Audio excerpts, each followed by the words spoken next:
Group D परीक्षा में पूछे गए ट्रायंगल के केंद्र से रिलेटेड इस सवाल का कॉन्सेप्ट बहुत सारे बच्चों को नहीं मालूम है। मैं आपको चलिए इस एक वीडियो में एक क्वेश्चन में आपको सारे के सारे केंद्र के बारे में एक्सप्लेन कर दूंगा।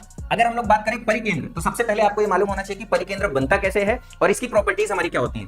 तो परिकेंद्र हमारा बनता है किसी भी त्रिभुज की भुजाओं के अगर हम लंब समद्विभाजक खींचे, जैसे ये भुजा है इसका लंब समद्विभाजक खींचे, ये भुजा इसका लंब समद्विभाजक खींचे, ये भुजा इसका लंब समद्विभाजक खींचे, तो जहां पर भी ये सारे के सारे पॉइंट हमारे मिलते हैं इसी को हम लोग क्या कहते हैं, परिकेंद्र कहते हैं। परिकेंद्र का मतलब ये होता है कि अगर हम इसको केंद्र मानकर अगर एक वृत्त खींचेंगे तो त्रिभुज के तीनों शीर्षों से होकर पास करेगा इस तरीके से। और इसका मतलब यह है कि यहां से अगर इसको मिलाएंगे, यहां से अगर इसको मिलाएंगे, यहां से अगर इसको मिलाएंगे तो ये भी रेडियस के बराबर, ये भी रेडियस के बराबर, ये भी रेडियस के बराबर हो जाएगा और इसी को परिवृत्त की त्रिज्या भी कहते हैं। अब परिकेंद्र हमारा हो गया जो त्रिभुज में क्या होता है, लंब समद्विभाजक का कटान बिंदु होता है। अब अगर हम लोग लंब केंद्र की बात करें तो किसी भी त्रिभुज में जो लंब केंद्र होता है वो क्या होता है, अगर सारे के सारे शीर्ष से सामने वाली भुजाओं पर हम लंब डालें, यहां से इस पे लंब डालें, यहां से इस पे लंब डालें और यहां से इस पे लंब डालें, तो जो हमारा शीर्ष लंब का कटान बिंदु होता है, शीर्ष लंब के कटान बिंदु को हम लोग क्या बोलते हैं, लंब केंद्र बोलते हैं। और इसमें बस इतनी ही प्रॉपर्टी आपको याद रखनी है। अगर इसके बाद में हम लोग अंतः केंद्र की बात करें तो अंतः केंद्र हमारा कैसे बनता है कि त्रिभुज के जो अंदर के कोण होते हैं, अगर हम इनके एंगल बाइसेक्टर या कोण द्विभाजक जिसको हिंदी में कहते हैं, अगर ये बनाए तो जहां से ये पास करता है इसी को हम लोग क्या बोलते हैं,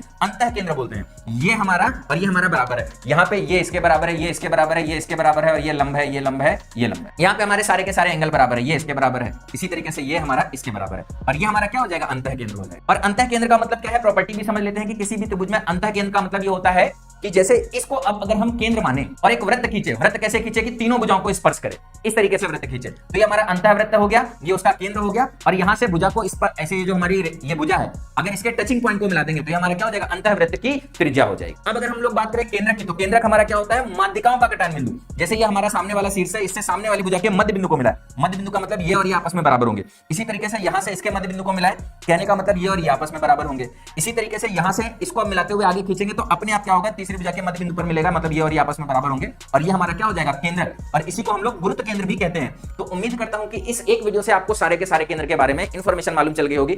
अब चाहे आपसे केंद्र का सवाल पूछा जाए, चाहे आपसे अंतः केंद्र का सवाल पूछा जाए, चाहे आपसे परिकेंद्र का सवाल पूछा जाए, चाहे आपसे लंब केंद्र का सवाल पूछा जाए, आप सारे के सारे सवालों को कर लोगे। इसमें एक और इंपॉर्टेंट कॉन्सेप्ट बच गया है कि जो परिकेंद्र होता है इसका शीर्षों से दूरियां बराबर होती है, इसकी क्या होती है, शीर्ष से दूरी बराबर होती है। और जो हमारा अंतः केंद्र होता है इसमें क्या होता है, भुजाओं से दूरियां बराबर होती है। कभी कभी एग्जाम में यह भी सवाल पूछ लिया है।